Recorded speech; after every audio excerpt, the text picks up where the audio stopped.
अस्सलामु अलैकुम वरहमतुल्लाहि वबरकातुहू। बिस्मिल्लाहिर्रहमानिर्रहीम वस्सलातु वस्सलामु अला रसूलिहिल करीम ख़ातमिल मासूमीन व अला आलिहि व सहबिहि अजमाइन अम्मा बाद। ख़वातीन व हज़रात, रमज़ान के बाद भी रमज़ान नशरियात के साथ खलीक़ुर रहमान आपसे मुखातिब है। रमज़ान नशरियात रमज़ान के बाद भी हमारी इसलिए चल रही हैं कि रमज़ान में हमारा मौजू चल रहा था तौबा, तो मुनासिब यही समझा कि रमज़ान नशरियात ही में हम इस तौबे को लेकर चलें, क्योंकि ये तौबा की आखिरी नशिस्तें हैं। तो फिर जब साथी यूट्यूब पे जाते हैं, प्ले लिस्ट में जाते हैं, तो उनको फिर वहाँ मुकम्मल बात नज़र नहीं आती। तो हमने चूँकि इसको प्ले लिस्ट में रखना होता है यूट्यूब में जाके, फिर हमारी मजबूरी थी कि हम रमज़ान के बाद की भी चंद नशिस्तों को रमज़ान नशरियात ही में रखें, क्योंकि पूरे रमज़ान में हमारी तौबा पे बात चलती रही है। तो इसलिए एक दो नशरियात रमज़ान के बाद भी हमारी रमज़ान नशरियात के अंदर ही दाखिल होंगी। तौबा पे हमारी बात चल रही थी। ख़वातीन व हज़रात, जो आज तौबा के हवाले से बात करनी है वो सूरह तहरीम की आयत है, दूसरे रुकू की पहली आयत है। या अय्युहल्लज़ीना आमनू तूबू इलल्लाहि तौबतन नसूहा। ए ईमान वालो, अल्लाह की तरफ पलट आओ। जिस तरह के पलटने का हक़ है, सच्चे सुच्चे तरीके से, खालिस तरीके से अल्लाह के हुजूर पलट आओ। ये दूसरा रुकू है और आयत नंबर 8 है, सूरतुत तहरीम है। आज की सारी बात हमारी तौबतन नसूहा पे बात होगी। ख़वातीन व हज़रात, एक बात को याद रखिए, कुरान करीम में मुतअद्दिद मकामात पर तौबा पे बात है, लेकिन तौबा के हवाले से मुख्तसर तरीन आयत मगर जामे तरीन आयत सूरतुत तहरीम की यही आयत नंबर 8 का सिर्फ पहला जुमला, बल्कि पहला जुमला भी नहीं, पहले जुमले के अंदर ही एक लफ्ज़ है, वो है तौबतन नसूहा। आज हम इसी की हकीकत को ज़रा खोलेंगे। अल्लाह ताला इंसानों को नहीं कह रहे, बल्कि इंसानों में से जो ईमान ला चुके हैं उन्हें कह रहे हैं। इसी से आप अंदाज़ा कर लें कि ख़ुद अहले ईमान को तौबा की कितनी ज़रूरत है। तो तौबतन नसूहा पे बात करेंगे। ईमान वालों, यानी ईमान वालों को भी तौबा की ज़रूरत है। ईमान वालों, तूबू इलल्लाह, तूबू कहते हैं ताब यतूबु तौबन व तौबतन, पलटना, गुनाहों से पलट कर अल्लाह की तरफ आ जाओ। तूबू इलल्लाही, और कैसे आ जाओ? तौबतन नसूहा, इस तरह पलट के आ जाओगे जो तुम्हारा पलटना है वो सच्चा पलटना हो, वो खालिस पलटना हो, वो तुम्हारा पलटना दूसरों के लिए भी नसीहत बन जाए। तो हमने सारी बात आज की इस नशिस्त पे करनी है तौबतन नसूहा पे, यानी तौबा नसूह। ये है वो क्लासिकल वर्ड सूरह तहरीम का, पूरे कुरान करीम का, कि पूरा तौबे का मफहूम, तौबे की हकीकत ये नसूह के गिर्द घूमती है। आप उर्दू तफासीर में देखते होंगे, जो उर्दू तफासीर से लोग वाबस्ता हैं, वहाँ जब इस्लाम से मुतालिक शुबहात का जवाब देना होता है, तो अक्सर तफासीर की बात नहीं कर रहा हूँ, उन तफासीर की बात कर रहा हूँ जो मुआशरे की नब्ज़ पर हाथ रखते हैं। उनके नाम लेने की मुझे इस वक्त ज़रूरत नहीं है, बड़ी कम है। हमारी रिवायती तफासीर ज़्यादा हैं कि बस उसी बात की एक तशरीह की जाती है और उसके इतलाक़ी पहलू को, जो उसकी एप्लीकेशन है, उसको पेश नज़र कम ही रखा जाता है। लेकिन बहरहाल चंद तफासीर जो उसकी इतलाक़ी पहलू को भी, उसकी एप्लीकेशन को भी, मुआशरे पर जो उसकी इम्प्लीमेंटेशन है उसको सामने रखते हैं, उन तफासीर में भी अक़ली शुबहात का जवाब ज़्यादा दिया जाता है। अक़ली मुशगाफियाँ जो होती हैं उनका जवाब ज़्यादा दिया जाता है। जहाँ तक बात होती तज़किये नफ्स की, तो उन तफासीर में भी बिलअमूम इख्तिसार से काम लिया जाता है। ये एक हमारे उर्दू तफासीर की एक रविश है, हालांकि ऐसा नहीं होना चाहिए, क्योंकि असल मेहनत तो दिल पर है और दिल का ताल्लुक़ तज़किये से है। ज़रूर अक़ली शुबहात का भी जवाब दें, वो शुबहात जो हौल इस्लाम, इस्लाम के गिर्द शुबहात का जाला बनाने की कोशिश होती है, उनका ज़रूर जवाब देना चाहिए। लेकिन जिन आयात का ताल्लुक़ तज़किया से है, दिल को मांझ कर साफ़ करने से है, कि बंदे का दिल जो जंग आलूद हो चुका है वो दूर हो जाए, उसका दिल नरम पड़ जाए, उसकी आंखों से आंसू टपक पड़ें, उसके अंदर अपनी नदामत का एहसास हो जाए, आखिरत का जवाबदही का खौफ पैदा हो जाए। इन आयात की भी तशरीह की ज़रूरत होती है कि ज़्यादा से ज़्यादा कुरानी आयात के मफ़ाहीम को सामने रखकर उसकी तशरीह की जाए, ताकि बंदे का दिल मोम हो जाए और उसकी बंदे की दिल की ज़रखेज़ी पैदा हो जाए, ताकि इस्लाम की फसल का उगना उसके अंदर आसान हो जाए। तो मैंने तौबा नसूह के अंदर अपनी बाज़ उर्दू तफासीर को भी देखा, तो अल्हम्दुलिल्लाह लुग़त के हवाले से भी काफ़ी कुछ देखा इस हवाले से। तो उर्दू तफासीर में, बाज़ तफासीर में तो तौबतन नसूहा की थोड़ी बहुत बात है, लेकिन मैं इंतहाई दुख से कह रहा हूँ कि अक्सर तफासीर में तौबतन नसूहा की ज़्यादा वजाहत मौजूद नहीं है। तनकीद मकसूद नहीं है, सिर्फ़ आपको इसकी अहमियत दिलाना मकसूद है कि तौबतन नसूहा पे, तौबा नसूह पे आप तवज्जो दें, बस ये मकसूद है। तो आज हम इस पूरी नशिस्त के अंदर इसी तौबा नसूह की बात करेंगे। 11 मुख्तलिफ मफ़ाहीम में मतालिब हैं नसूह के, जिसकी वजह से फिर तौबा नसूह का मफ़हूम ही बदल जाता है। उसके अंदर एक तनव्वुर पैदा हो जाता है, तज़ाद नहीं आता, तनव्वुर पैदा हो जाता है, उसके अंदर रंगा रंगी पैदा हो जाती है, तौबे के मुख्तलिफ मफ़ाहीम सामने आ जाते हैं। तो इसी नीयत से मैं आपके सामने बात रखने लगा हूँ, गौर से सुनिएगा।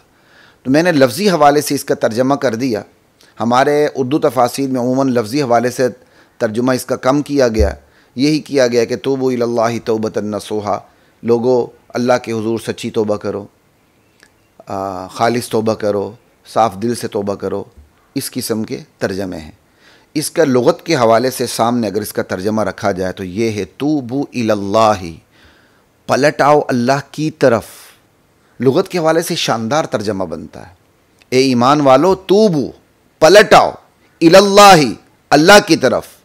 और पलटना भी कैसा हो, आगे तौबतन मफ़ूल मुतलक बन रहा, तौबतन नसूहा, पलटना भी ऐसा हो जो नसूह हो, यानी तुम्हारी तौबा तौबा नसूह हो।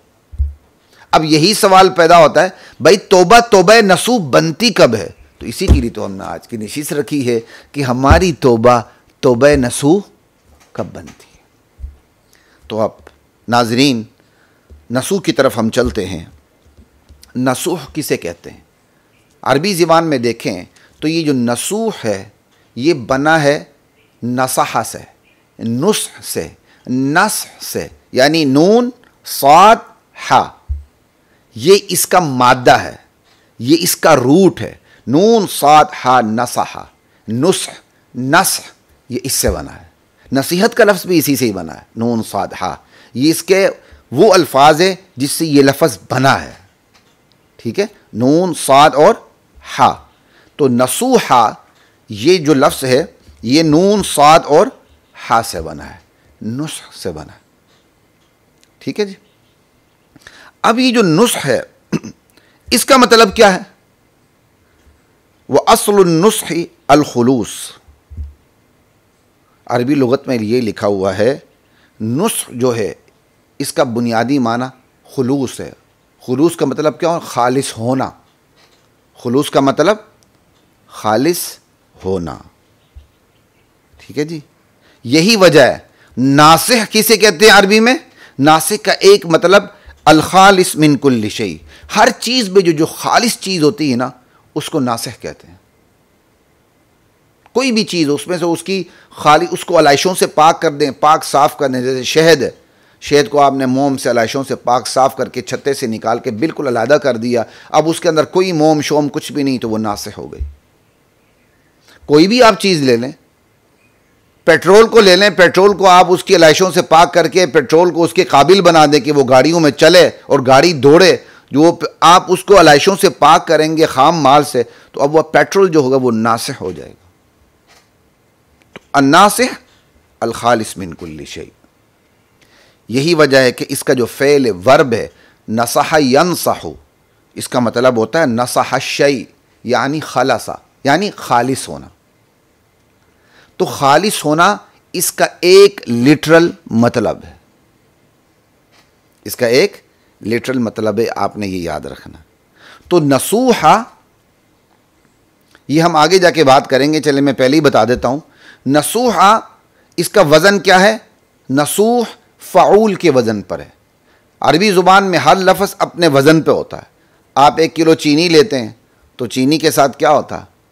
1 किलो का पत्थर रखा होता है ना, लोहे का या किसी चीज़ का भी लोहे का वज़न रखा होता है, तो उस वज़न के मुताबिक आप 1 किलो चीनी बराबर करते हैं। तो ये 1 किलो का वज़न हो गया। आपने दाएं तरफ आपने वज़न रख दिया और बाएं तरफ आपने चीनी रख दी या आटा रख दिया, कोई भी चीज़ रख दी, आपने इस दोनों को बराबर कर दिया। तो जो वज़न होता है, जिसके ज़रिए आप वज़न करते हैं, उसको वज़न कहते हैं। वो मीज़ान, वो वज़न, और जिसका वज़न किया जाता है वो मौजून होता है कि आपने इसका वज़न किया। चीनी डाली 1 किलो तो ये मौजून हो गया, और आपने 1 किलो का मेयार कैसे बनाया? आपने 1 किलो का पत्थर रखा हुआ, ये वज़न हो गया। तो बिल्कुल इसी तरह अरबी ज़ुबान में अल्फाज का भी वज़न होता है। अल्फाज का वज़न किया जाता है, उस वज़न के ज़रिए लफ्ज़ असल में बना किससे है, लफ्ज़ का शजर नसब क्या है, लफ्ज़ का असल रूट क्या है, वो मालूम किया जाता है। ये मैं आसान अल्फाज में आपको समझा रहा हूँ, वरना ये मौका नहीं। कभी हम अरबी ग्रामर में नशिस्तें करेंगे तो फिर अलग से वहाँ बात करेंगे। तो ये नसूहा, इसका वज़न फ़ाऊल है। नसूह यानी फ़ाऊल। अब इसी फ़ाऊल से पता चल गया कि इसके जो असल अल्फाज हैं वो नून, साद और हा हैं। कैसे पता चल गया? आपका काम नहीं इस वक्त, बस ये क्रक्स आप जहन में रख लें, क्योंकि इस वक्त हम बराह रास्त सरफ पे बात नहीं कर रहे, सिर्फ मैंने यहाँ आपको समझाना है। तो नसूह फ़ाऊल, या ये मुबालगे का सीगा है। मुबालगा कहते हैं कि उसके अंदर तदुल्लु अला शिद्दतिल फ़इल या कसरती, उसके अंदर फ़ेल की शिद्दत होती है या फ़ेल की कसरत होती है। जैसे अल्लामा, बहुत बड़ा इल्म वाला, उसके अंदर इल्म की कसरत हो गई, ठीक है ना। तो नसूह ये मुबालगे का सीगा होगा, तो इसका तर्जुमा ये होगा बहुत ज़्यादा नसीहत करने वाला, या बहुत ज़्यादा नसीहत करने वाली, या बहुत ज़्यादा नसीहत करने वाले। इसमें मुज़क्कर, मुअन्नस, मुफरद, जमा, तस्निया सब बराबर, ठीक है। ये मुबालगे का सीगा नसूह, बहुत ज़्यादा नसीहत करने वाले को नसूह कहते हैं। जैसे हमारी ज़ुबान में नासिह भी इस्तेमाल होता है, बंदा बड़ा नासिह है, और उर्दू में इससे एक लफ्ज़ इस्तेमाल होता है जिसकी आपको ज़्यादा समझ आएगी, नासिहाना, नसीहत आमेज़। तो ये सब इसी नसहा से बने हुए हैं, ठीक है। तो नासिह नसीहत करने वाला, इसी को आप मुबालगे पे ले जाएं, बहुत ज़्यादा नसीहत करने वाला, वो नसूह हो गया, ठीक है। या ये सिफ्त मुशब्बा का सीगा है। अब ये मैं वो बातें कर रहा हूं जिसको समझना है तो परवाह ना करें, लेकिन उनमें इसका मगज़ करक्स बता दूंगा। इस वक्त ये बताना मेरी मजबूरी है, क्योंकि मैंने नसूहा के 11 मुख्तलिफ मफाहिम आपके सामने रखने हैं, इसलिए ये तमहीद थोड़ी सी ज़रूरी है, ठीक है। इसलिए आप इसको तबीयत पे बोझ ना बनाएं। जिनको थोड़ी बहुत ग्रामर की शुद्ध बुद्ध नाव हाव है, उनको तो मज़ा आ रहा है, खुद मुझे बात करते हुए मज़ा आ रहा है, ठीक है। तो ये एक आपके लिए भी तरगीब होगी कि आप थोड़ी सी अरबी की नाव हाव रख लें, शुद्ध बुद्ध रख लें। तो ये फ़ाऊल सिफ्त मुशब्बा का सीगा भी है। ये फ़ाइल और फ़ाऊल दो ऐसे सीगे जो मुबालगा और सिफ्त मुशब्बा दोनों में मुश्तरक हैं। बाकी मुबालगे के सीगे अपने अलग हैं, सिफ्त मुशब्बा के अपने सीगे बिल्कुल अलहदा हैं, लेकिन फ़ाइल और मफ़ऊल ये मुश्तरक सीगे हैं, मुबालगे के भी और सिफ्त मुशब्बा के भी। इसलिए जब कुरान करीम में कोई लफ्ज़ इस्तेमाल हो रहा होता है तो बाद मुफस्सिरीन मुबालगा बनाते हैं, बाद उसको सिफ्त मुशब्बा बना रहे होते हैं। तो फिर एक मेयार इज्तिहादी तौर पर यह दिया जाता है, अगर फ़ेल मुतअद्दी है, ट्रांजिटिव वर्ब है, उसको मुबालगा बना लेना बेहतर है, और अगर फ़ेल लाजिम है, इन ट्रांजिटिव वर्ब है, तो उसको फ़ेल लाजिम क्या कहते हैं, सिफ्त मुशब्बा बनाना बेहतर है अगर इन ट्रांजिटिव वर्ब है, फ़ेल लाजिम है। और ट्रांजिटिव वर्ब है, फ़ेल मुतअद्दी है, तो फिर उस फ़ाऊल को या फ़ाइल को ट्रांजिटिव वर्ब होने की सूरत में मुबालगा बनाना बेहतर है। जैसे समीअ, अब ये समिया से बना है, ये ट्रांजिटिव वर्ब है, क्योंकि ये अब ऑब्जेक्ट मफ़ऊल को चाहता है। तो अब समी को हम सिफ्त मुशब्बा नहीं बनाएंगे, हम कहेंगे ये मुबालगे का सीगा। अलीम, ये भी ट्रांजिटिव वर्ब से बना है, आलिमा से, ये अपना मफ़ऊल भी ही चाहता है, ये ऑब्जेक्ट चाहता है। तो लामाला अलीम सिफ्त मुशब्बा का भी वज़न है, लेकिन इसको मुबालगा बनाना ज़्यादा बेहतर है, हम इसको मुबालगा का सीगा कहेंगे। लेकिन करीम, ये करूमा से बना है, लेकिन ये इंट्रांजिटिव वर्ब है, फ़ेल लाजिम है, तो हम इसको सिफ्त मुशब्बा बनाएंगे कि बहुत ज़्यादा इज़्ज़त वाला, बहुत ज़्यादा सखी आदमी, ठीक है। तो ये फ़ाऊल का जो वज़न है ये सिफ्त मुशब्बा और मुबालगे के अंदर मुश्तरक है, फ़ाऊल और फ़ाइल दोनों वज़न। तो नसूहा फ़ाऊल के वज़न पर है, लिहाजा बाज़ मुफस्सरीन ने इसको मुबालगे का सीगा करार दिया है, बाज़ ने इसको सिफ्त मुशब्बा का सीगा करार दिया। ठीक है, अब ये बात जहन में रखिएगा, इतनी बात क्योंकि हमने आगे आके इसको भी सामने रखते हुए तर्जमा करना है, तो ये मैंने आपको पहले से बता दिया। अब नसूहा नसहा से बना है, तो नसहा का एक मतलब हो गया खालिस होना, खालिस होना। ठीक है, तो अब नसूहा का मतलब क्या होगा? इंतहाई खालिस। और सिफ्त मुशब्बा की एक बात जहन से मेरी निकल गई, वो बता दूं। सिफ्त मुशब्बा और मुबालगे में एक बुनियादी फ़र्क ये है कि मुबालगे के अंदर फ़ेल की शिद्दत या कसरत होती है और सिफ्त मुशब्बा के अंदर फ़ेल का दवाम होता है, फ़ेल की हमेशगी होती है। यानी वो जो सिफ्त मुशब्बा से जो चीज़ साबित हो रही होती है ना, वो एक लाजमी होती है और वो चीज़ तबीयत के अंदर दाखिल होती है, नेचर में। जैसे नसूहा अगर मुबालगा बना लें तो इसका मतलब ये होगा कि बहुत ज़्यादा नसीहत करने वाला, और अगर हम इसको सिफ्त मुशब्बा बना लें तो ये होगा नसीहत इसकी सरिश्त में शामिल है, नसीहत इसकी तबीयत है, नसीहत जो इससे मिल रही है वो दायमी तौर पे मिल रही है, हमेशा के तौर पर मिल रही है, नसीहत इससे जुदा नहीं होती। जैसे जारिब है, बंदा जारिब उस वक़्त तक है जब तक मारे, ज़रब तो ज़ैदन आमरन, लेकिन मारने जैसे ख़त्म कर दिया अब वो जारिब नहीं है, जारिब का ज़माना गुजर गया। लेकिन जो करीम है, जिसके अंदर करम है, सखावत है, वो थोड़ी देर के लिए नहीं कि जब किसी को आटे का तोड़ा दे रहा हो तो सखी और न दे तो वो सखी नहीं, नहीं, सखावत उसकी तबीयत में शामिल है, सखावत उसकी तबीयत में शामिल है, ये फ़र्क होता है। ठीक है, तो जब हम इसको नसू मुबालगे का सीगा बनाएंगे तो इसका मतलब ये होगा बहुत ज़्यादा नसीहत करने वाला या बहुत ज़्यादा खालिस चीज़। ठीक है, बहुत ज़्यादा खालिस चीज़। और अगर जब हम इसको सिफ्त मुशब्बा बनाएंगे, हम कहेंगे खालिस होना इसकी सिरिश्त में, तबीयत में शामिल है और हमेशा के लिए, इसका खालिस पना इससे जुदा ही नहीं होता। यानी मुबालगे का बनाएंगे तो क्या करेंगे? क्योंकि मुबालगा मुतादी लाजमी दोनों से आता है, ये एक अलग बात है, तो वो फिर बात से बात निकलती है। मैं कहता हूँ आप लोग परेशान ना हो जाएं, मुबालगा ट्रांसटिव इंट्रांसटिव वर्ब दोनों से आता है, और रूटीन के अंदर जो सिफ्त मुशब्बा होता है वो फ़ेल लाजिम से आता है, इंट्रांसटिव वर्ब से आता है। तो नसूहा इंतहाई खालिस चीज़, इंतहाई खालिस चीज़, बहुत ज़्यादा खालिस चीज़ मुबालगे का सीगा हो गया। और नसूहा का अगर हम ये मतलब कर दें कि खालिस होना इसके साथ लाजिम है, ये खालिस होना कभी जुदा नहीं होता कि मिलावट आ जाए, इसकी सिरिश और तबीयत के अंदर दाखिल है, तो ये सिफ्त मुशब्बा का सीगा हो जाएगा। अब मैं समझता हूँ कि थोड़ा सा मैं कामयाब हो गया हूँ कि नसूहा को अगर फ़ेल मुबालगा इसको मुबालगा बना लें तो इसके अंदर माने में क्या फ़र्क आता है, सिफ्त मुशब्बा बना लें तो माने में क्या फ़र्क आता है। तो ये थोड़ी सी मुश्किल सी बात थी आम लोगों के लिए, वगरना तो मदारिस के तलबा के लिए बाएं हाथ का खेल है जो पहले साल में पढ़ते हैं।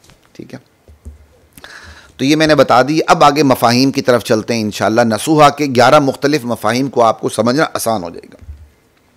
तो तौबतन नसूहा, ऐसी तौबा करो जो नसूह हो। तो नसूहा का मतलब क्या है?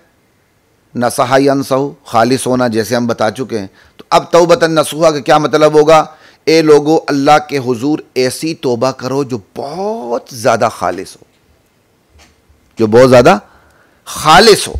ठीक है, जिसके अंदर खोट ना हो, उस तौबा में रियाकारी ना हो, उस तौबा में मुनाफकत ना हो, उस तौबा में तजब्जुब ना हो कि बंदा तौबा कर रहा है लेकिन विचों विचों दिल में कह रहा है यार गुनाह का मौका मिले तो फिर कर लूं। तौबा में तजब्जुब, बंदा तौबा तौबा करता है, विचों विचों उसके शैतान होता है अगर मुझे दोबारा इसका मौका मिल जाए गुनाह का, मैं दोबारा कर गुजरूं। ये भी ना हो, ऐसी खालिस तौबा करो कि उसके अंदर डाउट ना हो, तजब्जुब ना हो कि बंदा दोबारा गुनाह की तरफ जाने का सोचे। उस तौबा के अंदर दजल फरेब ना हो कि आप तौबा करके किसी को धोखा दे रहे हो। आपके बास ने आपको पकड़ लिया कोई चोरी करते हो, आप कहते सर बस मैंने तौबा कर लिया, अब तो मैं बड़ा नेक हो गया हूँ, मैं चिल्ले शिल्ले भी लगा चुका हूँ, और अंदर से पूरा शैतान है कि जब मुझे दोबारा सर ने गले पे बिठा दिया तो मैं इसकी ऐसी की तैसी फेर दूंगा ना। दजल फरेब भी ना हो। धोखा भी ना हो, रियाकारी भी ना हो। तो सच्ची तौबा जिसके अंदर कोई खोट, कोई रियाकारी, कोई मुनाफकत, कोई तजब्जुब, कोई धोखा ना हो, वो है सच्ची तौबा। तो कहा ए ईमान वालो, अल्लाह के हुजूर सच्ची और खालिस तौबा करो। तो ये है तौबतुन नसूहा का मतलब, जो इंतहाई खालिस हो। एक मतलब हो गया। अब दूसरे मतलब की तरफ चलते हैं। जिस तरह नसहा यनसहु का मतलब खालिस होना आता है, बिल्कुल इसी तरह नसहा यनसहु का मतलब खालिस करना भी आता है। यानी बैक वक़्त ये लफ्ज़ नसहा यनसहु, ये फ़ेल मुताद्दी भी है और फ़ेल लाज़मी भी है। यानी ट्रांजिटिव वर्ब भी है और इनट्रांजिटिव वर्ब भी है। ट्रांजिटिव वर्ब कहते हैं जो ऑब्जेक्ट के बगैर कंप्लीट ना हो। फ़ेल मुताद्दी है ये, जो मफ़ूल बिही के बगैर मुकम्मल नहीं होता। मैं इंग्लिश अरबी दोनों को लेके चल रहा हूं ताकि लोगों को आसानी हो। और इनट्रांजिटिव वर्ब फ़ेल लाज़मी होता है, जो मफ़ूल बिही नहीं चाहता, जो ऑब्जेक्ट नहीं चाहता, अपने फ़ाइल पे, अपने सब्जेक्ट पे तमाम हो जाता है, मुकम्मल हो जाता है। तो एक मतलब ये मैंने बताया था नसहा यनसहु का खालिस होना, और दूसरा मतलब क्या है? खालिस, आप भी तो बोले ना, खालिस करना, खालिस करना। अब जब आप खालिस करेंगे तो कोई चीज़ होगी ना जिसको आप खालिस कर रहे हैं, वही चीज़ तो मफ़ूल बिही है, वही चीज़ तो ऑब्जेक्ट है। अब ये ट्रांजिटिव वर्ब हो गया। तो अब इसका नसूहा का मतलब क्या होगा? वो चीज़ जो खालिस कर दे, जो खालिस कर दे। तो क्या मतलब हो गया? ए लोगो, अल्लाह के हुजूर ऐसी तौबा करो जो तुम्हें खालिस कर दे, तुम्हें मुखलिस बना दे, तुम्हें खालिस कर दे, तुम्हारे अंदर से रिया को, मुनाफकत को, दजल को, फरेब को, तजब्जुब को निकाल के बाहर कर दे, तुम्हें खालिस कर दे, तुम्हें मुखलिस बना दे, और तुम्हारे अंदर से सारी अलायशी निकाल के खालिस कर दे। जब बंदे को खालिस कर देगा तो बंदे के अंदर वफ़ा आ जाएगी, बंदे के अंदर वफ़ा आ जाएगी, वफ़ादारी आ जाएगी, बंदे के अंदर इखलास आ जाएगा। और ये लफ्ज़ खालिस करना ये भी लुगत से साबित है। कहते हैं नसहल अमल यानी अखलसहु, उसने अपने अमल को खालिस कर दिया। इससे भी ज़्यादा बेहतर मिसाल आपको बता देता हूँ, नसह लहुल वुद। ये नसहा का लफ्ज़ जिसकी प्रपोजिशन होती है लाम, ये ज़्यादा बेहतर है क्योंकि कुरान ने इसी के साथ इस्तेमाल किया है, इस हरफ जार के साथ, व अना लकुम नासिहुन अमीन। तो नसह लहुल वुद, फ़ुलाँ बंदे ने फ़ुलाँ के लिए अपनी मोहब्बत खालिस कर दी। अब इतनी मोहब्बत वो किसी और के साथ नहीं करता जितना फ़ुलाँ के साथ करता, क्योंकि उसने इतनी मोहब्बत उसके साथ खालिस कर दी, चिपका दी अपनी मोहब्बत उसके साथ। तो ये खालिस करना हो गया, नसह लहुल वुद यानी अखलसहु। तो फिर नासे का मतलब क्या होगा? नासे का मतलब फिर खालिस होना नहीं होगा, नासे का मतलब होगा खालिस करना। नासे का मतलब खालिस करना, मुखलिस। कहते हैं ना कुरान में, मुखलिसीन लहुद्दीन, खालिस कर दो उस अल्लाह के लिए अपने दीन को। तो नासिह खालिस नहीं होगा, अन्नासिह अल खालिस नहीं होगा, बल्कि अन्नासिह अल मुखलिस, जो खालिस कर दे। तो अब इसका तर्जुमा क्या होगा? ए लोगों, अल्लाह के हुजूर ऐसी तौबा कर दो जो तुम्हें खालिस कर दे, तुम्हारे अंदर से सारी कमजोरियां निकाल दे। खालिस किसके लिए कर दे? अल्लाह के लिए खालिस कर दे, तुम्हें अल्लाह के लिए खालिस कर दे। समझ आई बात की? अब यहां आपको एक और बात बताता हूं। खालिस होना, खालिस करना, लफ्जी हवाले से फ़र्क आ जाता है, अंजाम दोनों का एक ही है। खालिस होना कि बंदे के अंदर झूठ रियाकारी ना हो, और खालिस करना कि खालिस करने के बाद बंदा खालिस हो जाता है। अंजाम दोनों का एक है।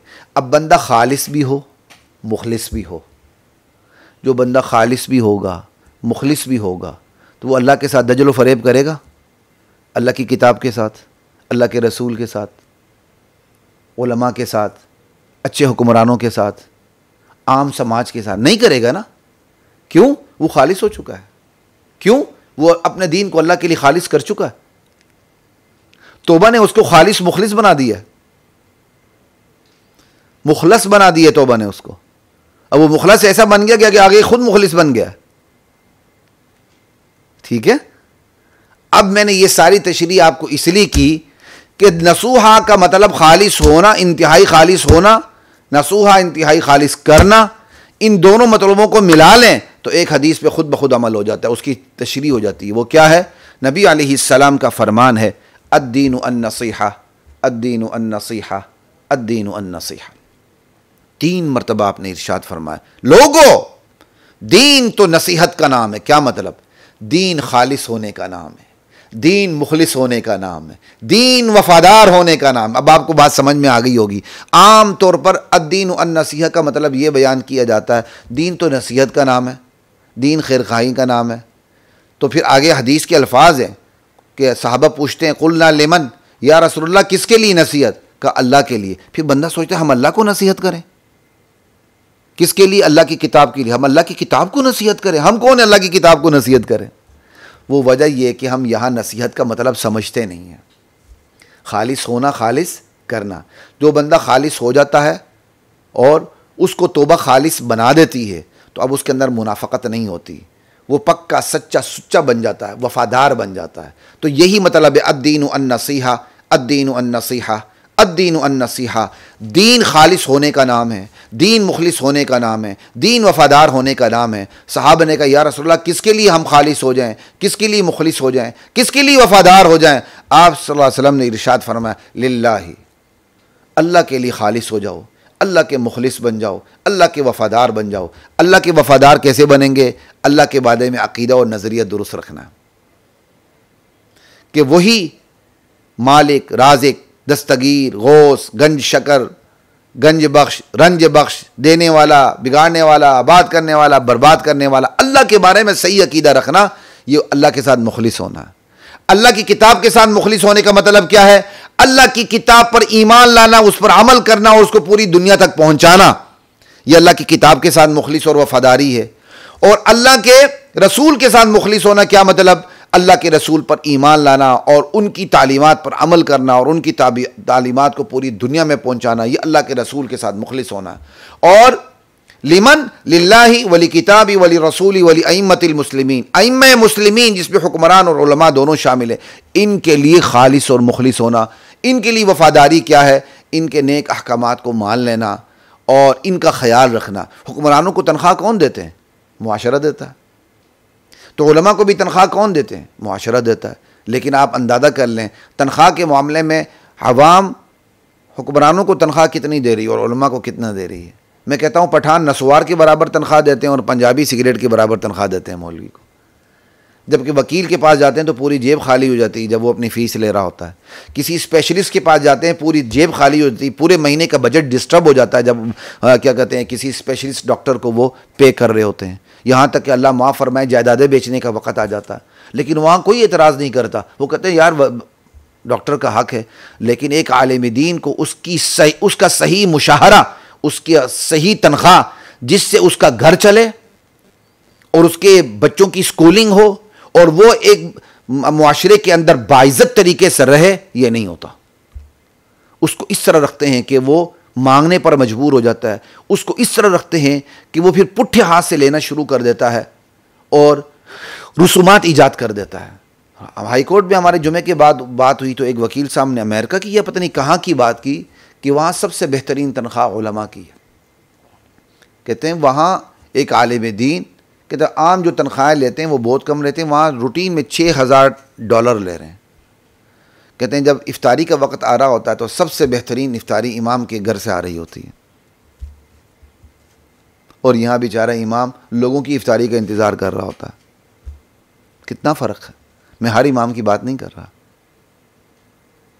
ये होती है। तो यहाँ अइम्मे मुस्लिमीन में उलमा के साथ खैरखाही समाज नहीं कर रहा, बिल्कुल नहीं कर रहा। ये एक अलग मौजू है, हमने इस हदीस पे कभी बात भी की है और फिर इंशाल्लाह कभी बात करेंगे, नहीं की है तो। और वआम्मतिहिम, खैरखाई किसके साथ, वफादारी किसके साथ? आम समाज के साथ। आम समाज के साथ खैरखाई ये है कि उनको दीन बताया जाए, उनको फुरूई मसाइल में उलझाया ना जाए। ये उम्मत के साथ बदतरीन खियानत है कि उम्मत नज़रियाती बहरान का शिकार हो रही है और हम उसको हयात ममात में लगा दें, हम उसको रफ़ेदेन करना या नहीं करना इस पर लगाते हैं। आज आप टीवी के देखें, मैंने तकरीबन ये रमज़ान नशरियात मेन स्ट्रीम मीडिया के ऊपर छोड़ दी हुई हैं। आप देख लें कि उलमा आपस में लड़ रहे होते हैं रफ़ैदैन करना नहीं करना, और इसमें उमूमन नाराज़ ना हो, हमारे अहले हदीस भाइयों की गलती सबसे ज़्यादा है, देवबंदी और अहले हदीस में से। अहले हदीस आलिम आते ही कह देता है रफ़ैदैन के बगैर नमाज नहीं होती, फातिहा खल्फल के इमाम के बाद नमाज नहीं होती, फिर देवबंदी हनफी उसको जवाब देने पर मजबूर हो जाता है, फिर आपस में लड़ाई शुरू हो जाती है, समझ आई। और एक बतीसा बैठा होता है, एक बतीसा तो नहीं, खैर नहीं कहना चाहिए, एक तशय्युअ में से एक बैठा होता है, वो अकेला बैठा होता है, देवबंदी बरेलवी सबको लड़ता हुआ देख रहा होता है और हंस रहा होता है। तो ये तो हमारे प्रोग्राम है, ये कौम के साथ बदतरीन ख़यानत है। कौम के साथ हमदर्दी, वफ़ादारी, इखलास ये है कि कौम को जिन नज़रियात की ज़रूरत है वो बता दिए जाए, बस उनको फ़ुरूई मसाइल में उलझाया ना जाए। तो खैर ये सारी बात मेरी किस पर हो रही थी? तौबतन नसूहा के ऊपर। ऐसी तौबा करो जो खालिस हो, जिससे बंदा खालिस हो जाए, मुखलिस हो जाए, अल्लाह का वफ़ादार बन जाए, अल्लाह की किताब का वफ़ादार बन जाए, अल्लाह के रसूल का वफ़ादार बन जाए, और अइम्मा मुस्लिमीन का वफ़ादार बन जाए, आम मुसलमानों का वफ़ादार बन जाए। एक आलिम पग लेकर आता है और खबीस यहाँ बैठकर हयात ममात पर बात शुरू करता है, और उसको क्या कहते हैं, दीन का बुनियादी मसाइल करार देते हुए या हयातियों को वो गुमराह कहता है या वो ममातियों को गुमराह कहता है। ऐसा मौलवी किसी भी तबके से हो, बड़ा जलील और बड़ा खबीस और बड़ा मुदाहिन और दीन के साथ बड़ी बदतरीन खयानत करने वाला मौलवी है। मैं साफ कह रहा हूं, कोई भी हो, यह कौम के साथ बदतरीन खयानत है कि कौम गाजर मूली की तरह काटी जा रही है, कौम के नजरियात पर हमले हो रहे हैं, और यहां मौलवी साहब बैठा हुआ है हयात ममात के ऊपर ऐसी गुफ्तगू कि अगले को वो कुफर तक पहुंचाए बगैर उसको तसल्ली नहीं होती है। हयात ममात का अपनी शरी हुदूद के अंदर जो इख्तलाफ है, न हुजूर की हयात का कोई मुनकिर है, न हुजूर की ममात का कोई मुनकिर है। बात याद रखें, हुजूर की मौत का इनकार करने वाला भी काफिर है, और मौत के बाद हुजूर की हयात का इनकार करने वाला भी काफिर है। उलमा में जो इख्तलाफ होता है वो हयात की कैफियत में होता है कि इस वक्त नबी अलैहिस्सलाम को जो हयात की कैफियत हासिल है वो कैसी है। बाज़ उलमा ने उसको दुनिया की ज़िंदगी के साथ तशबीह दे दी कि नबी अलैहिस्सलाम की हयात दुनियावी हयात की तरह, और बाज़ उलमा ने कहा दुनियावी हयात से तशबीह देनी बेहतर नहीं है, नबी अलैहिस्सलाम की ज़िंदगी जन्नत वाली, बरज़ख वाली, आला अल्फ़ा ज़िंदगी, उसको आप हयात दुनिया की हयात के साथ तशबीह ना दें। मैं भी समझता हूँ ये ज़्यादा बेहतर है। और फिर सबसे बड़ी बात यह है बल अहयाउन इंद रब्बिहिम युरज़क़ून, बल अहयाउन वलाकिन ला तशऊरून, यहाँ तक रहें। जब भी मौलवी साहिबान इन चीज़ों से आगे बढ़े हैं, वलाकिन ला तशऊरून से आगे बढ़े हैं, बल अहयाउन इंद रब्बिहिम युरज़क़ून से आगे बढ़े, उन्होंने उम्मत में फितने ही डाले हैं। हर एक अपनी गद्दी बना के पगड़ी पहन के बैठा हुआ है, और वो तशरीह करता है कि मेरी तशरीह, मेरी टोकरी बस सफीने नूह है, इससे जो बाहर निकल गया वो बेड़ा गर्क है। ऐसे मौलवी बदतरीन मुदाहिन और उम्मत के खाइन है, किसी भी फरीक से हो। अल्लाह ताला इनसे बचने की तौफीक अता फरमाए। इस पे हम कौम के हवाले से कि ये बदतरीन खयानत है, इस पे कभी फिर प्रोग्राम करेंगे। यहाँ तौबे नसूह के तहत इतनी बात काफ़ी है, ठीक है जी। तो आपको ये मैंने बता दी है, नसूहा ये ट्रांजिटिव वर्ब भी बन जाता है, इंट्रांजिटिव वर्ब भी बन जाता है, खालिस होना, खालिस करना, ठीक है। अब इसके हम तीसरे मतलब की तरफ चले जाते हैं। नसूहा का तीसरा मतलब, नसाहा का तीसरा मतलब है साफ होना। पहले तो खालिस होना था ना, दूसरा मतलब खालिस करना था, तीसरा मतलब नसाहा यनसाहु का मतलब है साफ होना। कहते हैं नसाह शई, चीज़ साफ शफाफ हो गई। नसाहल जव, फ़िज़ा बिल्कुल बेगुबार हो गई, अब इसके ऊपर कोई बादल नहीं, चमकती फ़िज़ा है, कि कहते हैं नसाहल जव। इसी तरह कहते हैं अरबी में नासिहुल जैब, किसको कहते हैं? नक़ीयुल क़ल्ब ला ग़िश फ़ी, जो बंदा साफ दिल का बंदा होता है ना, इसके अंदर खोट नहीं होता, उसको कहते हैं नासिहुल जैब। आपने नासिक का पहले मतलब क्या समझा था? खालिस। नासिक का दूसरा मतलब क्या? मुखलिस। अब इसी नासिक का तीसरा मतलब क्या हो गया? साफ दिल वाला बंदा, ठीक है, नासिहुल जैब, ठीक है। हमारे यहाँ शरबत का नाम होता है शरबत साफ़ी, और क्या कहते हैं नीचे उसके लिखा क्या होता है? ये खून को साफ़ करता है। भाई फिर खून को साफ़ करता है वो साफ़ी तो ना, वो तो फिर मुसफ़ी हुआ। मुसफ़ी कहते हैं साफ़ करने वाले को, साफ़ी कहते हैं साफ़ होना। समझ आई बात की? वो तो मुसफ़ी होता है साफ़ करना। हमारे यहाँ अल्फाज की गलती बहुत ज़्यादा है। जैसे मैंने जुमे में भी बात की थी, कहते जी मुतवफ़ी, जो फौत हो जाता कहते हैं मुतवफ़ी। भाई वो तो मुतवफ़ा होता है, मुतवफ़ी तो अल्लाह है। वकील लिख रहा होता है मुसम्मी, भाई वो मुसम्मी नहीं होता, जिसका नाम है वो तो मुसम्मा है। मुसम्मी जिसका नाम रखा है वो है, जहाँ रेडियो पे जाके मुसम्मी का फल खा लो। बड़ी गलतियाँ करते हैं। खैर, तो ये मैं बता रहा था नसहा यनसऊ का तीसरा मतलब क्या है? साफ होना। ठीक है। अब तौबतन नसूहा का मतलब क्या होगा? वो तौबा जो इंतहाई साफ हो। क्या मतलब? वो तौबा जो इंतहाई उजली हो, निथरी हो, सुथरी हो, चमकती दमकती हो, ठीक, आईने की तरह साफ हो, खुशगवार फिजा की तरह शफाफ हो, उसके अंदर कोई आमेजिश ना हो, कोई मिलावट ना हो, कोई आलाइशें ना हो, तो ऐसी तौबा साफ तौबा होती है। ये सारे मतलब आपस में मिलते जुलते हैं लेकिन अलग अलग हैं। ये मैं अलग अलग इसलिए कर रहा हूं ताकि तौबा की हकीकत हमारे जहनों में बैठे। तो तूबू इलल्लाहि तौबतन नसूहा, लोगो अल्लाह के हुजूर ऐसी तौबा करो, तुम्हारी तौबा खुद तुम्हें साफ शफाफ उजली निथरी सुथरी चमकती दमकती और खुशगवार फिजा की तरह साफ नजर आए। मैं और आप जरा थोड़ा सा गौर करें, जब हम तौबा कर रहे होते हैं, हमारा ईमान का लेवल जब अपने हवाले से बहुत बुलंद होता है ना, तो तौबा करते हुए मज़ा आ रहा होता है। फिर वो तौबा के अल्फाज अल्लाह ताला ऐसे सिखा देते हैं, अपने अल्फाज में बंदा तौबा करता जाता है और गिड़गिड़ाता जाता है अल्लाह के सामने। फिर बंदा कहता है मैं इस कैफियत में रहूं और ये कैफियत मुझ पर तारी रहे। और ये अल्लाह का करम होता है, जब बंदा इस पोजीशन पर आता है ना, तौबा के अल्फाज भी अल्लाह ही सिखा देता है अपने अल्फाज में। जैसे आदम अलैहिस्सलाम को अल्लाह ताला ने सिखा दिए थे और सिखाने को अल्लाह ने अपनी मेहरबानी बताई है। फ़तलक़्क़ा आदम मिन रब्बिही कलिमातिन फ़ताबा अलैहि। अल्लाह ताला ने अपने बंदे आदम को, जब उनको नदामत हुई अपनी गलती के ऊपर, तो तौबे के अल्फाज सिखा दिए थे। तो ये सिर्फ आदम के लिए नहीं है, ये पैगाम दे दिया अल्लाह ताला ने कि जो भी बंदा सच्ची तौबा के साथ अल्लाह की बारगाह में आता है ना, सच्ची तौबा के साथ, कि उसकी तौबा खुशगवार फिजा की तरह साफ शफाफ होती है, तो अल्लाह ताला उसको जिस ज़ुबान में दुआ कर रहा होता है, अपनी ज़ुबान में, मादरी ज़ुबान में, कौमी ज़ुबान में, अल्लाह ताला उसको अल्फाज भी सिखा देते हैं।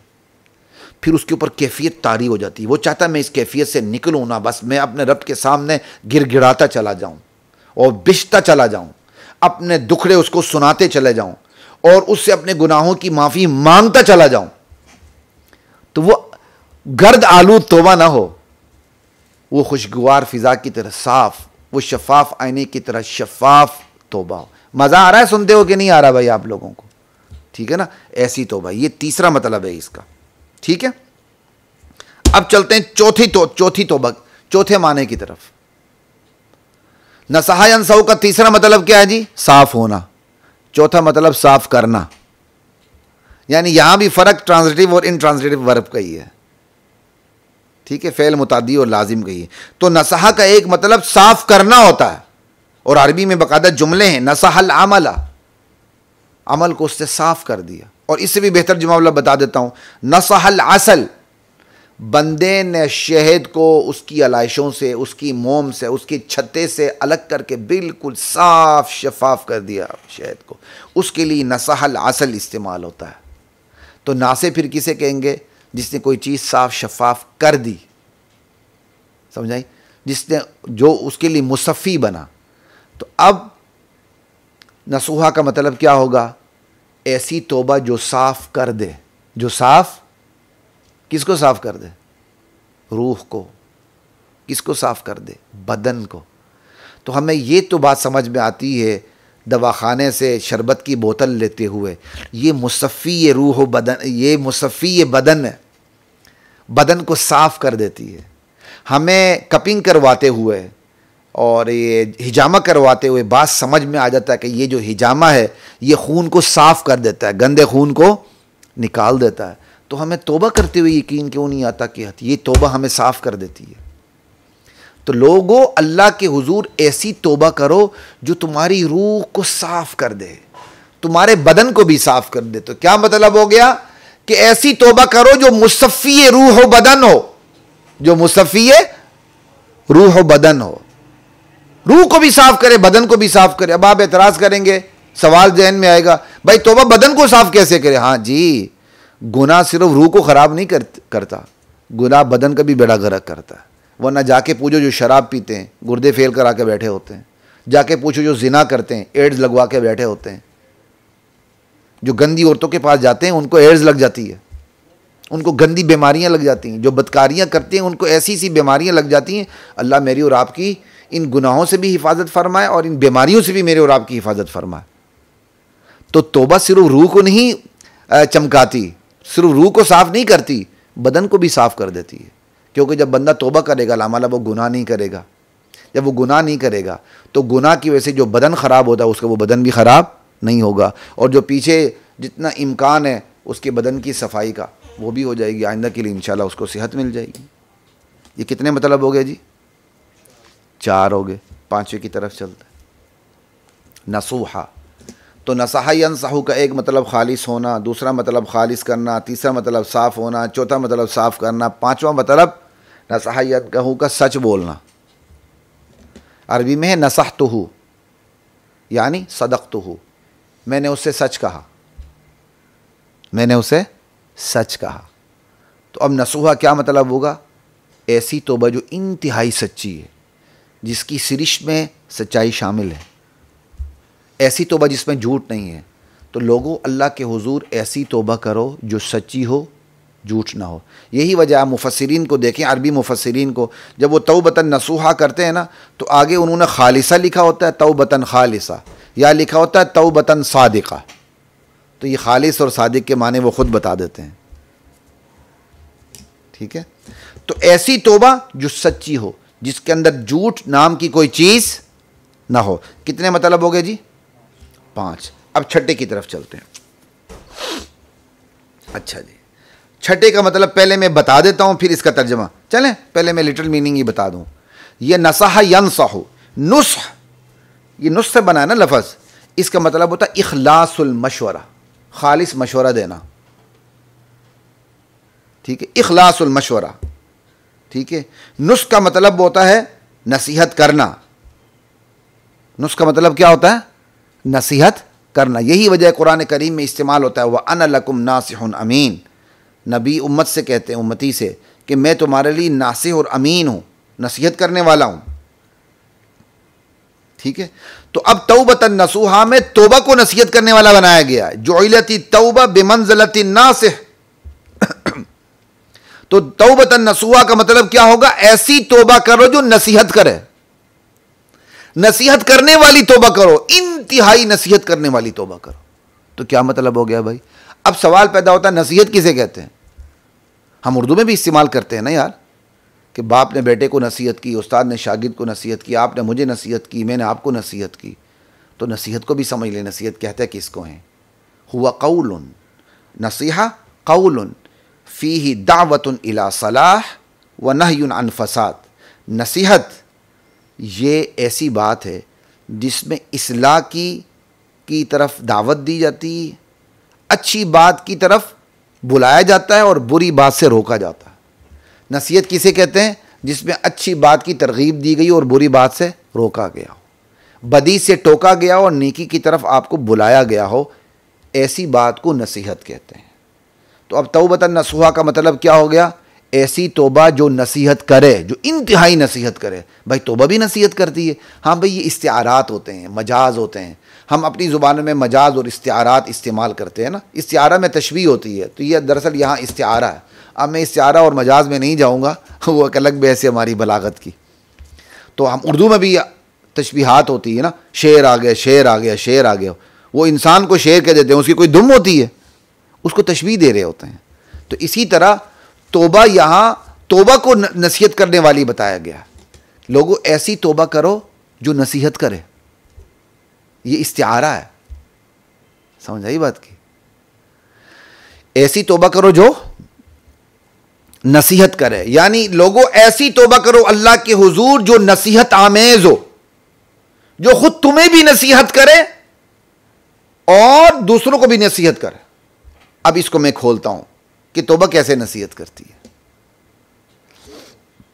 लोगों, ऐसी तौबा करो जो मुसलसल तुम्हारे दिलो दिमाग पर दस्तक देती रहे, तुम्हारे कल्ब व शूर पर हमेशा दस्तक देती रहे, तुम्हें नेकी की तरफ तुम्हारी तौबा मुतवज्जे करती रहे, बदी से टोकती रहे और हमेशा ये याद दहानी करवाती रहे कि बंदे खुदा तू सच्ची सुच्ची निथरी सुथरी खोट मिलावट से पाक तौबा कर चुका है, इंतहाई कमाल की सतह पर तौबा कर चुका है, दायमी सतह पर तौबा कर चुका है, वापस पलटने का सोचना भी ना।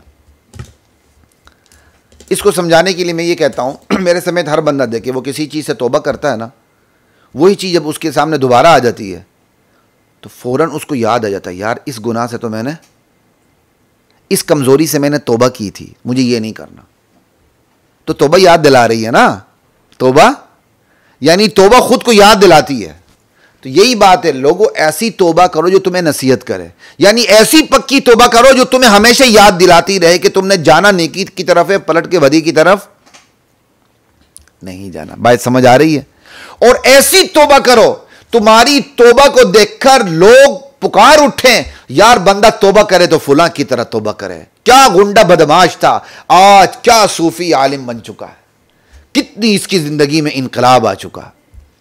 तो मेरी तौबा खुद मुझे नसीहत ना करे सिर्फ मुझे, बल्कि मेरी तौबा दूसरों के लिए भी नसीहत आमेज बन जाए कि मैं ऐसी तौबा करूं कि मेरे गिरदो पेश पे रहने वाले मुझे देख के कहें यार बंदे ने वाकई तौबा की है, और मेरी तौबा से मुतासिर होकर खुद तौबा करने लग जाए। सहाबा ऐसे थे, सहाबा ऐसी तौबा करते थे कि उनकी तौबा दूसरों के लिए मिसाल बन जाती थी। जैसे हम तौबा के शुरू में सारी बातें कर चुके हैं, वो सूरह तौबा के हवाले से 7 सहाबा एक तरफ थे जिन्होंने अपने आप को सुतूनों से बांधा था कि जब तक अल्लाह के नबी खुद गिरे नहीं खोलेंगे हम सुतूनों से बंधे रहेंगे चाहे हमें मर जाना पड़े। और 3 सहाबा जो अलग थे जिनकी क्या कहते हैं कितने दिन तक 40 या 50 दिन तक तौबा कबूल नहीं हुई थी, 50वें दिन जाके उनकी तौबा कबूल हुई थी। समझ आई? तो अल्लाह ताला उन 10 सहाबा की, 3 एक तरफ 7 एक तरफ, 10 सहाबा की तौबा से अल्लाह इतने खुश हुए थे कि सूरह तौबा के अंदर उनकी तौबा का जिक्र करके पूरी उम्मत के लिए मिसाल बना दी है, लोगों मेरे हुजूर तौबा करनी तो ऐसी तौबा करो। तो मतलब बंदे की तौबा न सिर्फ खुद को नसीहत करे बल्कि बंदे की तौबा दूसरों के लिए भी नसीहत बन जाए कि यार तौबा करनी ऐसी तौबा करो। सहाबी थे, गलती हो गई, उनसे बदकारी हो गई, किसी पुलिस से नहीं पकड़ा, अल्लाह के नबी के हुजूर हाजिर हो गए, संसार करवा दिया अपने आप को। अल्लाह के नबी कहते हैं कि इसने ऐसी तौबा की कि इसकी तौबा बस्ती में तकसीम कर दिया है तो सबकी बख्शिश हो जाए। ये होती तौबा। तो तौबा तो नसूहा का, तौबत नसूहा का मतलब क्या हो गया? लोगों ऐसी तौबा करो जो नसीहत दे तुम्हें भी, कि तुम्हें रोकती रहे, क्योंकि पक्की तौबा रोकती है, कच्ची तौबा बंदे को गुनाह से नहीं रोकती, बंदे को तो गुनाह से पक्की तौबा रोकती है। हमेशा याद रखें, कच्ची तौबा नहीं रोकती। और जब बंदा पक्की तौबा करता है तो फिर लोग उसकी तौबा से मुतासिर होकर उसकी तरह बनने की कोशिश करते हैं कि यार अगर ये नेक बन चुका है तो इंशाल्लाह हम भी नेक बन सकते हैं। हर महल्ले में ऐसे लोग होते हैं जो अपने वक्त में बड़े बेईमान, गुंडे, बदमाश, बदकार, शराबी होते हैं, लेकिन बाद में ऐसे नेक बन जाते हैं कि दुनिया उन पर रशक करने लगती है, उनको आइडियल बना लेती है अपने लिए। ऐसा है कि नहीं? हर जगह ये है। ठीक है ना जी? तो ये मैंने आपको बता दिया। तौबा का ये कौन सा मतलब हो गया जी? छठा, कि ऐसी तौबा करो जो नसीहत आमेज हो।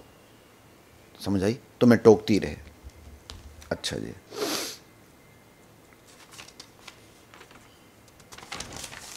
अब 7वें मतलब की तरफ चलते हैं। इसका 7वां मतलब क्या है? नसहा यनसहु का एक 7वां मतलब ये आता है रफू करना, सीना, टांका लगाना। कपड़े फटे हुए हैं ना, आपने सुई उठाई और फटे हुए कपड़ों को आपने जोड़ दिया। ठीक है? फटे हुए कपड़ों को आपने जोड़ दिया, टांका लगाया। तो टांका लगाने वाली सुई को अरबी में कहते हैं मिनसहा। ये भी नून साद हा से बना है, नसहा से बना है। मिनसहा, टांके लगाने वाली सुई को मिनसहा कहते हैं। चूंकि दर्जी टांके लगाता है तो उसको नासे कहते हैं। नासे नसीहत करने वाले को भी कह दिया, नासे चीज़ को साफ़ करने वाला, शेद को साफ़ करने वाले को भी कह दिया, नासे हर खालिस चीज़ को भी कह दिया, नासे मुखलिस को भी कह दिया, नासे सच्चे को भी कह दिया। नासे क्या कहते हैं? नसीहत करने वाली को भी कह दिया। और नासे का 7वां मतलब क्या हो गया? दर्जी को भी कह दिए जो गिरे लगाता, जो टांका लगाता। ठीक है, तो अब नसूहा का मतलब क्या हो गया? जो बेहतरीन तरीके से टांका लगाए, रफू करे, उसको नसूहा कह देते हैं। ठीक है, और अरबी में है नसह सौब व नहवहु नसहन व निसाहतन, उसने कपड़े को टांका लगाया, सिर्फ टांका नहीं लगाया, कमाल का टांका लगाया। एक आम टांका लगाना होता है, वो नहीं, कमाल का। इसलिए कहा गया, अरबी में इसका तर्जुमा खुद किया गया, अनअम खियातता, उसने खूब सिया उसको। नसह सौब अनअम, अनअम खूब सिया उसको, बेहतरीन तरीके से सिया। ठीक है, तो नासे खैयात को यानी दर्जी को कहना है। अब क्या होगा? लोगों, अल्लाह के हुजूर ऐसी तौबा करो, ऐसी तौबा करो जो तुम्हारी फटी हुई रूह को टांके लगा दे। यानी नसूहा किसे कहेंगे? जो छिदी हुई चीज को टांका लगाए। तो ऐसी तौबा करो जो रफू कर दे, जो टांका लगाए। तो किसको रफू कर दे भाई? गुनाहों की वजह से रूह फट चुकी थी, समझ आई? रूह उधड़ चुकी थी, बदन फट चुका था। तो लोगों, तुमने गुनाहों की वजह से न सिर्फ अपनी रूह को पामाल किया, रूह तुम्हारी उधड़ चुकी है, बल्कि तुम्हारा बदन भी बिगड़ चुका है। अब तुम अल्लाह के हुजूर ऐसी तौबा करो कि वो तौबा तुम्हारी उधड़ी हुई रूह को सीधे रफू कर दे और तुम्हारे फटे हुए बदन को भी सी के रफू कर दे। क्योंकि गुनाहों ने न तुम्हारी बदन की सेहत रहने दी, न तुम्हारी रूह की रूहानियत रहने दी। ऐसी तौबा करो जो तुम्हारी रूह को भी रफू कर दे, उधड़ी हुई रूह को रफू कर दे, फटे हुए बदन को रफू कर दे। भाई समझ आ रही बात की? क्या कमाल का मतलब है, समझ आई बात की? कि फटे हुए बदन को, फटी हुई उधड़ी हुई रूह को रफू कर दे। लोगों, ऐसी तौबा कर दो जो तौबा तुम्हारा रफू कर दे, तो तुम्हें सी के बराबर कर दे। जहां जहां तुम्हारे क्या कहते हैं, रूह में, बदन में जहां जहां फटन आ चुकी है, शिगाफ पड़ चुके हैं, तो वो तौबा रफू का काम करे तुम्हारे लिए। मजा आ रहा है ना? कितने मतलब हो गए जी? 7। समझ आई बात की? अब 8वें की तरफ चलते हैं। नसहा का जैसे आपने मतलब अभी जान लिए रफू करना, तो अब इसका एक मतलब यह भी होता है नसहा यनसहु। इसका मतलब यह होता है नसहा शराब नसहन व नुसूहन, शराब या कोई भी मशरूब पी के सैर हो जाना। समझ आई? शरीबा मिन्हु हत्ता रविया, अरबी में इसका तर्जुमा है। नसहा शराबा शरीबा मिन्हु हत्ता रविया, यानी कोई शराब या मशरूब इतना पी लिया कि सैर हो गया। तो नसूहा का मतलब क्या हो गया? बहुत ज़्यादा सैर होने वाला बंदा, या बहुत ज़्यादा सैर होने वाली बंदी, या बहुत ज़्यादा सैर होने वाले बंदे, चाहे वो मर्द हो या औरतें हों। ठीक है, तो लोगों, ऐसी तौबा करो कि वो तौबा सैर हो जाए, सैराब हो जाए वो तौबा। तो भाई सैराब होगी तो कुछ पी के सैराब होगी ना। तौबा अगर सैराब होती है तो कुछ पी के सैराब होगी, क्योंकि इसका लुग़वी मतलब क्या है? शराब या मशरूब पी के सैर होना। तो कोई शराब या मशरूब पी के तौबा सैर होगी ना, तो क्या होगी? कबूलियत खुदाबंदी की शराब से सैराब हो जाए। लोगों, ऐसी तौबा करो कि उस तौबा को अल्लाह की तरफ से कबूलियत की शराब मिल जाए। कबूलियत की यानी वो तौबा अल्लाह के यहां कबूल हो जाए। ये क्लासिकल एक बलागत होती है, मतलब समझ आई? ये बलागत है कि अल्फाज को इस पीक लेवल पे फसी व बलीग अंदाज से बयान करना। अरबी ज़ुबान में सरफ होती है, सरफ लफ्ज़ से बहस करती है कि इस लफ्ज़ का शजरा नसब क्या है। फिर उसके बाद नहव का नंबर आता है। नहव का काम होता है अल्फाज को जोड़ के जुमला बनाना।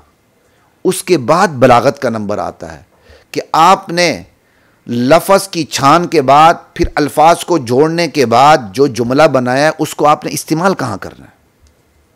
तो बलागत आपको इस्तेमाल का तरीका बताती है। सरफ लफ्ज़ का शजरा नसब बताता है, नहव अल्फाज को जोड़ना बताता है कि जिनका शजरा नसब मालूम हो चुका है, अब आपने उसको जोड़कर एक कंप्लीट सेंटेंस बनाना है, जुमला बना देना, चाहे वो इनकम्प्लीट हो या कंप्लीट हो। ये दोनों जैसे जोड़ने हैं, इसका काम नहव से है। लेकिन अब उस जुड़े हुए जुमले को आपने इस्तेमाल कहाँ करना है? ये क्या हो गया? बलागत। तो ये बलागत है जी, ये बलागत है। ऐसी तौबा करो जो शराब हो जाए, शराब पी के, कोई मशरूब पी के शराब हो जाए, तो मशरूब किसका पिएगी? अल्लाह की कबूलियत की शराब से शराब होगी। कि लोगों ऐसी तौबा करो कि अल्लाह तुम्हारी उस तौबा को कबूल कर ले। तो अल्लाह की तौबा कबूल करना, तो इसका मतलब अल्लाह ताला ने तौबा कबूल करके उस तौबा को शराब पिला दी है, शराबन तहूरा, समझ आई? उसको मशरूब पिला दिया, ठीक है? तो लोगों ऐसी तौबा करो जो कबूलियत की शराब से सैराब हो जाए। ऐसी तौबा करो कि तुम्हारे तौबा में इतना खुलूस, इतनी सच्चाई हो कि अल्लाह ताला उस तौबा को कबूल कर ले। सहाबा की तौबा कबूल नहीं हुई, कबूलियत के इंतज़ार में तो हो गई। समझ आई बात की? ये होती है। तो इसका ये कौन सा मतलब हो गया? 8वां, ऐसी तौबा करो जो अल्लाह की कबूलियत की शराब से, कबूलियत से सैराब हो जाए। ठीक है जी, ये हो गया इसका 8वां मतलब। अब 90वें मतलब की तरफ चलते हैं, वो भी इससे मिलता जुलता है लेकिन फ़र्क है। नसहा यनसहु का एक मतलब होता है सैराब करना, सैराब करना। यही अरबी में इस्तेमाल होता है लफ्ज़ नसहल गईसुल बलद। बारिश ने शहर को सैराब कर दिया। सिर्फ सैराब कर दिया नहीं, मतलब बारिश हो गई सैराब कर दिया, या सैराब इतना किया कि बाद में कुछ भी नहीं होगा, मलिया मेट करके रख दिया, नहीं। इस सैराबी के अंदर ये मतलब भी शामिल है, नसा के अंदर सैराब करके सब्ज़ार कर दिया। सैराब करके यानी ऐसा सैराब किया कि सैराबी के बाद जल थल हो गई जी, समझ आई? ओ जमीन लहलहाने लग गई, ग्रीनरी आ गई उसके अंदर, तब ये नसहा का लफ्ज़ इस्तेमाल होता है। तो नसहा के अंदर सिर्फ ये इस्तेमाल नहीं होता बारिश हो के मट्टी गीली हो गई, नहीं, बारिश ऐसी कमाल की हो गई कि जल थल हो गई, जमीन हरी भरी हो गई। यही वजह है कि एक लुगत में कहा गया है नसहल गईसुल बिलाद व नज़रहा बिमानन वाहिद। नसहल गईस कहना और नज़रा कहना बराबर है। नज़रा कहते हैं तरोताज़ा हो जाना, यानी बारिश ने शहरों को सैराब कर दिया और तरोताज़ा कर दी। दोनों को मतलब है कि क्या मतलब? महज सैराबी नहीं होगी नसहा के अंदर, बल्कि क्या होगा कि सैराब करके शादाब भी कर दिया, सरसब्ज़ो शादाब बना दिया। तो अब क्या होगा? नसहा का मतलब इस सिलसिले में कि ए लोगो, अल्लाह के हुजूर ऐसी तौबा करो कि वो नसूहा, वो तौबा सरसब्ज़ो शादाब करने वाली हो, सरसब्ज़ो शादाब करने वाली हो। तो भाई वो तौबा किसको सरसब्ज़ो शादाब करेगी? तो लोगो ऐसी तौबा करो अल्लाह के हुजूर कि वो तौबा तुम्हारी रूह व बदन को सैराब कर दे, तरो ताज़ा कर दे, तुम्हारी रूह को, तुम्हारे बदन को सरसब्ज़ो शादाब कर दे, सब्ज़ार कर दे, सरशार कर दे, और अंदर बाहर से तुम्हें मुअत्तर और सरशार कर दे, तुम्हारे अंदर वो शादाबी पैदा कर दे, तुम्हें सब्ज़ार बना दे। भाई समझ आ रही बात की? कि ऐसी तौबा कर दो तुम्हारे रूह और बदन को सरसब्ज़ो शादाब, तरो ताज़ा, हरा भरा, जल थल कर दे तुम्हारे वजूद को। ऐसी तौबा करो। मज़ा आ रहा है भाई? ये कितने मतलब हो गए? 9। कितने हो गए? अब आखिरी 2 मतलब। आखिरी 2 मतलब के बारे में तमहीद में पहले ही बांध चुका हूँ कि नसूहा या मुबालगे का सीगा है या सिफ्त मुशब्बा है, और ये भी बता चुका हूँ मुबालगे के अंदर या फ़ेल की शिद्दत या कसरत होती है, और सिफ्त मुशब्बा के अंदर फ़ेल का सबूत होता है और फ़ेल उसकी तबीयत में होता है। समझ आई? जैसे मैंने कह दिया था आपको नसहा खालिस होना। अब अगर इसको हम मुबालगे पर ले जाएं तो क्या मतलब होगा? इंतहाई खालिस चीज़ को नसूहा कहेंगे। और अगर हम इसको बना दें नसूहा, ये सिफ्त मुशब्बा का सीगा, हम कहेंगे खालिस होना इसकी नेचर में, जो कभी भी वो जुदा, खालिस होना इससे जुदा नहीं है। यानी ऐसी तौबा करो वो इतनी खालिस हो कि उसका खालिस होना उससे जुदा ना हो, वो हमेशा खालिस रहे। यानी अल्लाह के हुजूर लोगों ऐसी तौबा करो कि वो हमेशा खालिस रहे। ये सिफ्त मुशब्बा का तर्जमा होगा। सिफ्त मुशब्बा का ये मैंने सिर्फ जो पीछे 9 मतलब गुजर चुके हैं उनमें से एक मतलब को सामने रख के किया कि ऐसी तौबा करो जो हमेशा खालिस रहे, जिसकी तबीयत में खुलूस हो। ठीक है? ये सिफ़त मुशब्बह का मतलब हो जाएगा। ठीक है, ऐसी तौबा करो जिसकी तबीयत में नसीहत हो, जिसकी तबीयत में नसीहत हो, जिसकी तबीयत में खुलूस और इखलास हो। लोगों, ऐसी तौबा करो, समझ आई, कि उसकी नेचर के अंदर खालिस पना हो, वो खालिस पना कभी उससे जुदा ना हो, उस तौबे के अंदर कभी खोट ना आए, कभी मिलावट ना आए, कभी मुनाफकत ना आए, कभी तजब्जुब ना आए, कभी पीछे हटना ना आए, कभी रियाकारी ना आए। ऐसी तौबा करो। तो ये सिफ़त मुशब्बह वाला माना हो गया कि लोगों ऐसी तौबा करो, ऐसी खालिस तौबा कि वो खालिस तौबा हमेशा खालिस रहे, उसके खुलूस में कभी कमी ना आए। ये क्या, कौन सा तर्जमा हो गया? 11वां, 10वां हो गया। ठीक है, और अगर आप पीछे 9 तर्जुमे गुजर चुके हैं, उन सब में आप सिफ़त मुशब्बह वाला फिट करते जा सकते हो, लेकिन मैं अभी फिट नहीं करूँगा। वो मैं आपको बता दूँ, इसलिए फिट नहीं करूँगा, आपको सिर्फ एक मिसाल से बता दिया है। उमूमी तौर पर यह होता है, जहाँ ट्रांजिटिव वर्ब होता है वहाँ मुबालगे वाला माना होता है, जहाँ इंट्रांजिटिव होता है वहाँ सिफ़त मुशब्बह वाला माना होता है। तो आप पीछे खुद ही देख लें कौन सा ट्रांजिटिव है, कौन सा इंट्रांजिटिव है। जहाँ ट्रांजिटिव है वहाँ मुबालगे वाला माना कर दे नसूहा का, जहाँ इंट्रांजिटिव है वहाँ सिफ़त मुशब्बह वाला माना कर दे, वो बहुत जगह फिट बैठ जाएगा। मैं सिर्फ एक एक करता हूँ। खालिस होना, जब नसूहा का मतलब खालिस होना होगा तो आप इसको फ़ेल सिफ़त मुशब्बह बना लें, समझ आए। इसको ऐसी तौबा करो जो खालिस हो और उसका खुलूस उससे जुदा ना हो, उसकी सिरिश में रहे, उसके अंदर कभी मिलावट ना आए। ये 10वां तर्जमा हो गया। और 11वां तर्जुमा, जब आप इसको नसूहा को मुबालगे का सीगा बनाते हैं, ए लोगो ऐसी तौबा करो कि जो इंतहाई, नसूहा का मतलब क्या हो गया? नसीहत करना। नसीहत करना क्या होता है? बुराई से रोकना और अच्छाई से की तरफ ले जाना, बुराई से टोकना और अच्छाई की तरफ ले जाना। तो ये मतलब क्या हो गया? इसके अंदर फ़ेल मुतादी ट्रांजिटिव वाला मतलब आ गया ना, या खालिस करना, ये भी ट्रांजिटिव वाला आ गया मतलब, जो तुम्हें खालिस कर दे। क्या मतलब?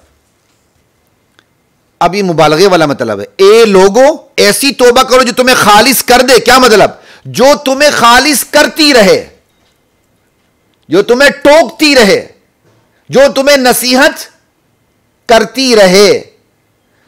तो मुबालगे के अंदर फेल की कसरत या शिद्दत होती है। क्या मतलब? ए लोगों ऐसी तौबा करो जो इंतहाई आला पैमाने पर तुम्हें नसीहत करती रहे, तुम्हें खालिस बनाती रहे, तुम्हें टोकती रहे इंतहाई आला पैमाने पर। यह काम वो बार बार करे, यह काम, वो तौबा तुम्हें खालिस बनाने का काम बार बार करती रहे, तुम्हें टोकती रहे।